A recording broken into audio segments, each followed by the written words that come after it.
Hello and welcome to Life Hacks Live. We're hanging out with Gary Vaynerchuk at Rise 2017 in Hong Kong. Gary, welcome to Life Hacks Live. We are going to solicit questions. Let us know your questions in the comments below. We'll do our best to get them over to Gary. Gary, what we're going to do is take turns spinning this wheel right here. It's going to land this wheel right here. It's going to land on a corresponding color. Okay. It's going to be something like career, which it looks like we're starting off on. Career, obstacles, routine, have you. And it's a pre-written question. So the discussion is all being driven by this wheel right here. First one, career. If you could change one early career decision, what would it be? I realized that Google AdWords were a thing and bought every key term in the wine business for my e-commerce business, winelibrary.com, in the beginning, the day Google AdWords started. But I didn't spend all the money on it. It was the foundational piece of the success of my business. In the same way that eBay and Amazon were actually built by Google AdWords, more than people realize, the big mistake I made was I kept spending on print and radio and direct mail. I should have taken all the money and poured it into Google AdWords. My business would have grown from instead of 3 to 60, it could have been 3 to 200. But you got some keywords, right, early on. What was it, wine? You have the word wine itself for 5 cents a click should have taken more of my money than it did. It was more of me tripling down on a special moment. That was no question the early career mistake. I was right, but I wasn't right enough by going all in. And now how much does wine cost per click? $4, $5, $6, $7, $8, depending on the time of year. Wow. All right, give it a let's spin. do this. Let's do this. Here we go. Routine. Routine. Yep. It's a good one. What's the first thing you do when you wake up in the morning? First of all, what time do you wake up? I wake up at 6 o'clock in the morning, and the first thing I do is I grab my phone, and I take it to the bathroom, and I read my news while I take a poop. That's the first thing I do. Did I even on Sundays? Even on Sundays? Yeah, I poop every day. But okay, fair. But yes, 6 a.m. No, sometimes on the weekends I try to squeeze in time, but like the punchline being, obviously I'm making some jokes, is I will consume my email, my texts, and my social engagement from my audience before anything else that I do. Before I work out, before I even leave my bedroom. Where is your phone when you sleep? Right next to me. On airplane mode, on? Is it vibrate? On silent. I'm on silent. I am always within arm's reach of my telephone of every moment of my life. Anytime you detox, 1 hour, 2 hours, here and there? I mean, yeah. When I watch the New York Jets for 3 hours, I don't care. Except you're live tweeting that. Yeah, no, never. Never. You know that? I will. No. I'm fully focused. I detox when I do stuff like this. I'm focused on this. Fair. But I don't need a detox from it because I love it. And if I do, then there was a vacation 3 years ago where I put it in the safe for the whole week. Like, I'll mix it up. I'm not crippled by the political correctness of detoxing from technology. Yeah. All right. Go ahead. Give it another spin. All right, we've got another career. Another career. The wheel has spoken. In 2006, a VaynerMedia Thrillist invite was at the center of a controversy because it sought attractive females and models only. Now, you immediately apologized and took credit for, not credit, excuse me. No. You took responsibility for this. But what have you done to prevent something like that from happening again? I am not JVing with any other organization on any event ever again. Thrillist hired a third-party party presenter. They hired somebody else. I mistakenly now went and took responsibility as a CEO because I didn't realize how lazy the media was and how they would twist that story.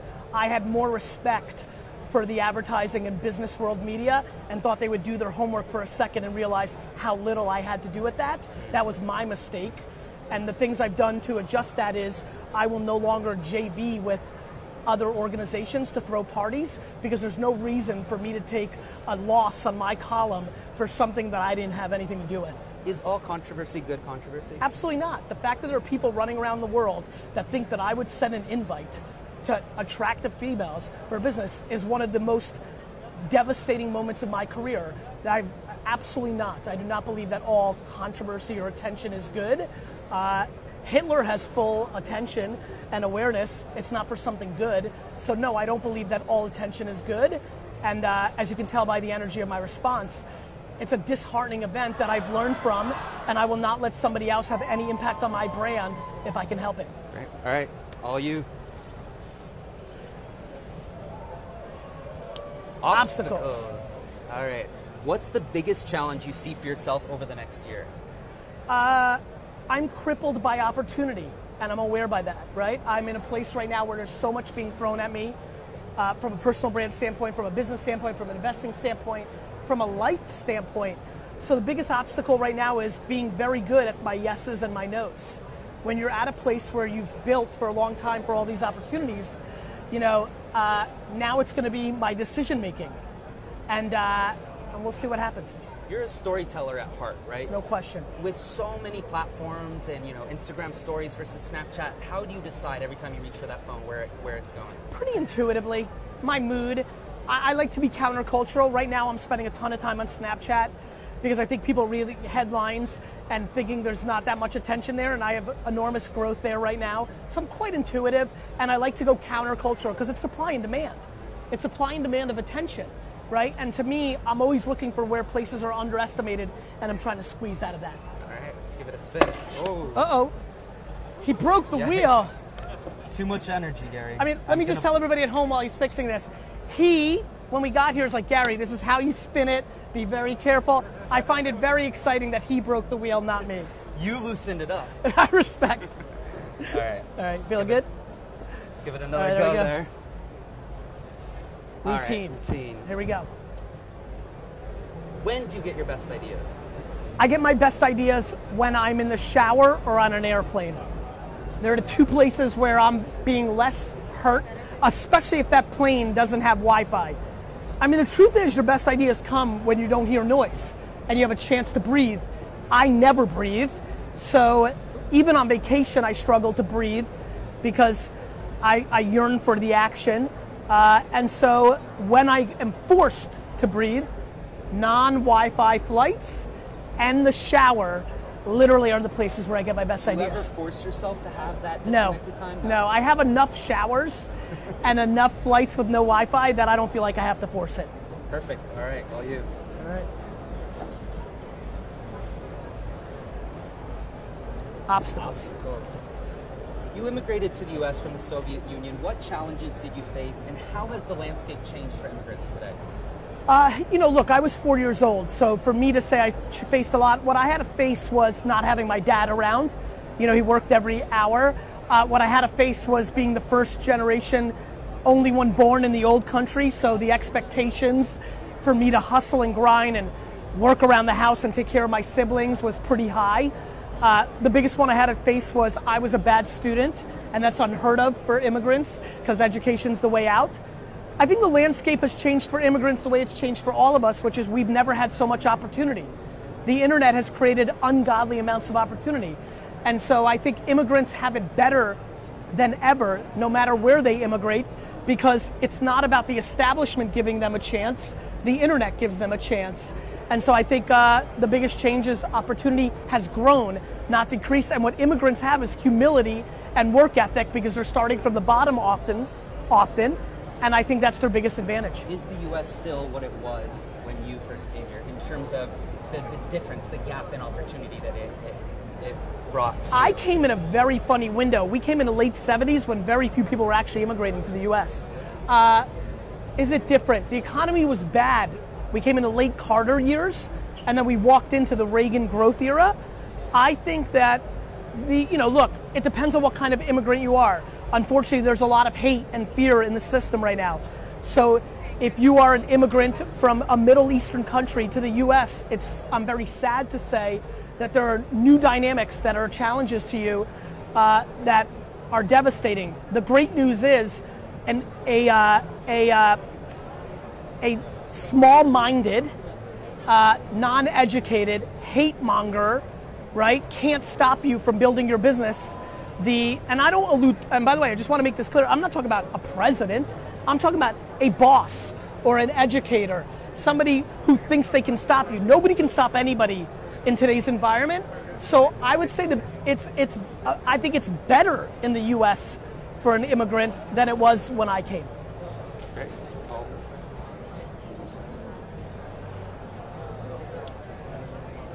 Obstacles. We're burning through this pile. All right, what's one challenge you think every young person should experience? I think every young person should experience genuine adversity. I think we're living through a terrible era of parenting where parents are so micromanaging their children and trying to protect them from adversity, which is then creating such a vulnerability to that youth in the reality of the world. So I think every child should experience getting punched in the face. You talked a little bit about yesterday about emotional intelligence. Yes. How does one have high emotional intelligence when it's so easy, right? If you had a bad day, you go on your phone, right? And you go on social media. I don't know. You know, one thing I pride myself in is talking about things I understand. How we develop emotional intelligence, I just don't know. Here's what I can tell you. It really matters. And people skills matter. And I'm sure there's ways to teach young kids examples of empathy and gratitude. I just haven't thought about it enough to give you a proper answer. All right. Your turn? Me, right? Yep. One more obstacles. It's a good one for you, though. Listen, I love obstacles. Love to hear about, it's way better than balance. I'm like, do not be balanced. Do not be balanced. Truly innovating is easier said than done. How do you keep VaynerMedia from running out of ideas? I think that's very easy. All I have to do is still be the CEO. I'm only in the ideas business. I'm only in innovating. I am petrified of my own success. I know that every day that we have more success is one step closer to failure. So I am in such a great place on that question. I spend all my time on ideas, pretty much all the time, and could never imagine of running out of them. They've been the tried and true aspect of my 20-year career. So as long as I'm running the business, that will never stop because it is my religion. And do you ever find it difficult to keep your staff hungry, the D-Rocks, the Tylers? How do you make sure that they don't get, after a year or two, get sort of comfortable in? By suffocating, by not allowing alternatives. Like, this is how I trade, and by firing if they're not on board. It's a dictatorship. Like, I will not allow my employees to dictate the behavior of me. That is not strong leadership. And I will not fire them blindly. I'll encourage them and mold them in the right direction. But if they are not inspired to innovate, deliver on the ideas, or come up with their own, they're a vulnerability and they've got to go. And you said yesterday that culture isn't about beanbags, pool tables, Yes. free snacks. No, it is not. What is it about? What is a good office culture? How do you do it? It's about making everybody who works for you feel like they're being heard. And that's a very difficult thing. As a matter of fact, I have a vulnerability right now. I have an aggressive open door policy. The problem is people aren't taking me up on it because they're scared of taking up my time or just scared of talking to the CEO. So now I have to adjust. I have a very hardcore plan in 2018 to force engagement one-on-one because what I've been doing for the last 3 years isn't working. Only a small percentage feels heard. I need way more to feel heard. I can't rely on them to being heard, so now I have to force it. Right. Let's do another spin. Maybe we'll get some balance. Leadership. All right, it's a new one. Are people born or made leaders, and why do you think that? I think they can be born and made. I do think that parents can create a lot of environment around young children to encourage leadership, but I think that when they're made, they have a limited upside. I think anything that is made has limited upside. I think anything that is born has ultimate upside. And so now, if you were born with it and then you were made for it, you end up being Kobe.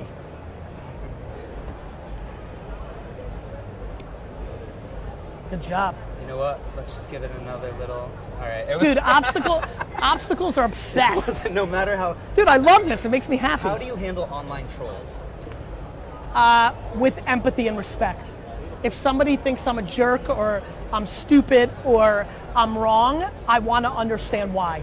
I am blown away by people's audacity to take anybody that disagrees with them and call them a troll. And I do that when people use vulgar language, offend my family. I don't care. If they are pushing against me, there's rationale, and I want to deploy empathy and respect, which I think has been a very powerful variable to why I've been successful. And it's hard right now, right? We're in our own echo chambers 100%. of our own life. Yes. So are you seeing more and more of that in people that don't have empathy, whether you deal with them online or in your day-to-day life? Empathy is a shortage, which is why it's so valuable. People don't have enough self-esteem and respect and patience to deploy empathy. And so, I think it's a very powerful thing. Spin it. Yep. Routine. Routine. Orange. How much time do you spend on social media? How long before sleeping do you stop? I usually stop immediately before sleeping. I probably lose 30 to an hour every night because I can't get off. So I will always do social right before I go to sleep, almost always. One quick last glance in case I miss something. I spend anywhere between 20 minutes because it was one of those days where I just had meetings every minute and I couldn't sneak it in. On a travel day, which is half my year, I could get anywhere up to 3 hours, 4 hours. It runs the gamut. You go to bed. You wake up at 6. What time are you usually going to bed? Midnight. Midnight. So good. That's my range. Yeah. Oh, nice spin. That was a good spin. Career. How important is good follow-up? How important is social media for young professionals to build their career? Does everyone have a good voice? No. No. It is, social media is enormous upside. Enormous upside. So not creating awareness around yourself and your businesses is a vulnerability. However, many people are introverts. Many people are better suited just focusing on their business. So I don't think it's for everyone, but if it comes natural to you, if you like to communicate, if you have narcissistic DNA, if those things come to you naturally, I'm a very big believer that you should go all in on it because all it is media. It's CNBC. I mean, it's propaganda. It's brand building. It's awareness. It's imperative. Did it take you a long time to craft your own voice? No, I'm a big believer in never wavering from who you are. How many people come on CNBC and talk about pooping in the morning? Not many. You're one of the first, for sure. Thank you. I will never waver from telling my truths, and so I committed to that early, and it's made it very easy for me because I just live. And it's working out. It's working out because I have skills. Like, I think it's often forgotten that before I was Gary Vee, I spent a decade building an actual business. Before I was Gary Vee, I invested in Facebook, Twitter, and Tumblr. I have merit, I have depth, and that matters. I think too many people want to jump into being 22-year-old life coaches, and I think that's their vulnerability. All right. All right, we are at leadership. No balance. You've escaped all the balance questions. I don't know how you're doing it. What is the most difficult part about leading a team, especially in today's landscape? Loneliness. When you're a leader, you're lonely. And cynicism. Cynicism more than loneliness. Loneliness sucks, but cynicism is devastating. When you're the leader of something, to know who I am in my heart, and to know how hard I try, and to know how much money I leave on the table every day, to know that there are 100 people at VaynerMedia right now that are cynical to me is heartbreaking. Cynicism of leaders is not something you're able to ever get away from because of the wiring of our fear to believe in something and to be let down. So cynicism is the... So how do you balance the I don't care what other people think versus, knowing when to care? By not caring what people think in the moments that you allow yourself to go down the rabbit hole of being worried about cynicism. I mean, so sort of picking and choosing what's worth caring about. It's kind of going to the edge and then going completely the opposite way to then drive your rebalance and recalibration. When you're here, what most people do is they try to use the energy of here and they only get to here. To me, when I'm here, I use this to then bring it to the middle. We're going to give you a mic for the rest of this session because your mic isn't performing wonderfully. Respect. Okay, so Angela Chan wants to know, she's watching right now. Angela Chan, digital addiction, do you think it will be an issue for the coming generation? I think, Angela, that the establishment, and when I say the establishment, I mean old people, will try to make digital addiction a negative. And I think that historically we'll look back and realize right now our digital addiction is a walk in the park compared to the digital world we're going to live in. Angela, the robots are going to kill us. There's a big jump from being in your phone a lot to robots killing us. So I think, yes, it will be an issue because the mainstream media and old people will try to make it an issue. I don't believe it's an issue. What about robots taking over jobs? Is that something that should be a concern for younger people? Taking over jobs are an issue for people that do jobs that robots are going to take over. Like, guys, we don't feel bad for the farmers who lost their job. Like, people have lost their jobs forever. Jobs have been lost always. Jobs are always lost.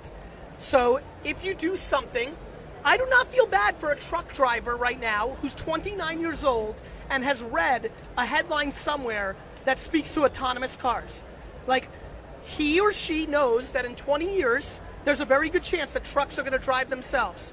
He or she are more than capable in 4 hours a day educating themselves on another skill. If they choose to put their head in the sand and be an ostrich, they should face the same fate that everybody who's put their head in the sand has faced, which is losing.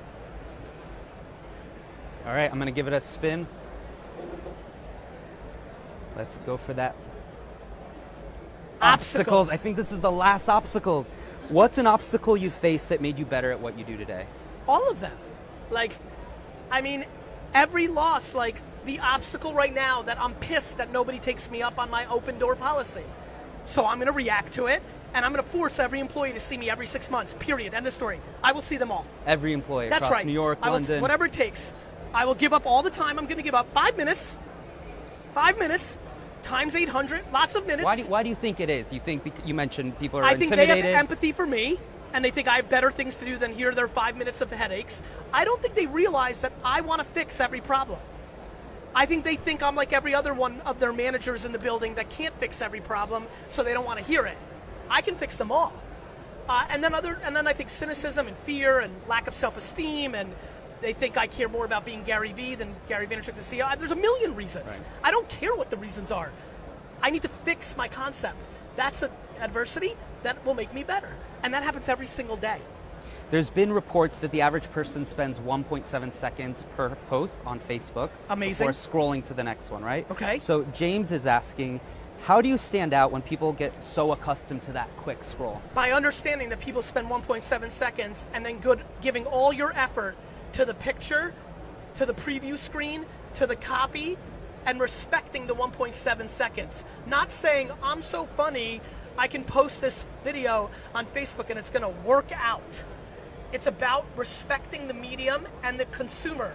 I spend an ungodly amount of time worrying about the preview image, the copy, the time I post it, who I post it, the first word, da-da-da-da-da-da-da. You've had a very busy year expanding to Planet of the Apps, yes. Doing a lot of big things. Cher wants to know, what's the next venture for Gary Vee? Asia strategy is We're very in much... Hong Kong. You've been very busy. I'm not here by accident, so I think Asia strategy for me is a very big 2018 thing. Tripling down on the tweaks to make VaynerMedia the ultimate agency in the world, and probably audio. I'm obsessed with Alexa skills, Google Home, Apple HomePod, my podcast. Audio is an obsession of mine. Wonderful. Give it a spin. Let's try and get that balance in there. Come on, obstacles. Yes. God damn it. There's no more obstacles to ask. Respect. You've conquered all the obstacles, Gary. As a CEO, you Yes. know what, I'm going to skip this one. Because Okay. it's, as a CEO, do you ever switch off? If so, when? No, We've already next. established Gary doesn't switch off. On social Why? media, when do you draw a line between personal and professional? Mine is blurred because I'm in full control. That is not for everybody at home. I respect that you have bosses, so you have to be more careful. When I make mistakes, I lose business. When other people make mistakes, they get fired. Very different. I would say that you have to reverse engineer your organization. Some are conservative, some are not. And to me, you have to draw the line based on the reality of your business, not how you want it to be, but how it actually is. Because Mark Zuckerberg talks about that a lot, right? He says, gone are the days of your work persona, your personal persona, your can't family hide. persona. You have one persona. You can't hide. And listen, that's fine for Mark Zuckerberg, but I disagree with him on that because a lot of people have to play in the frameworks because they work in organizations that still dictate to them that they have to have a personal and a professional profile. But it's getting harder to hide, right? Just because you're wearing a tie in your LinkedIn profile, if you go to Vegas and throw up on everybody, people are going to know. Marcel asks, what is the best advice you can give to this generation? That hard work is a requirement for anything that is successful. This notion, I love when kids email me, Gary V, you always talk about hustle and hard work, but I work smart, not hard. 4-hour work week, right? Tim Right, Ferriss? well, listen, 4-hour work week, I'll get to that in a minute. My answer to that is like, that's great, Rick. I work smart and hard. Now, how are you going to beat me, right? 4-hour work week is an amazing title, and Tim is a genius. But if you read it carefully, he's just talking about being efficient, where you can be efficient so you can deploy. Tim Ferriss is one of the hardest working guys I know. So I think 4-hour work week, oftentimes because of its title, speaks to working smart and not hard. 4-hour work week speaks to being efficient or automating AI or assistance, or why are you wasting time in this? So that's how I see 4-hour work week. All right, let's get another question in there. And routine. How many hours of sleep do you Let's get? skip that 6. How much time do you spend traveling? How much time do I spend traveling? I probably travel 100 times a year, and I don't travel, and I spend all my time with my family in the weekends.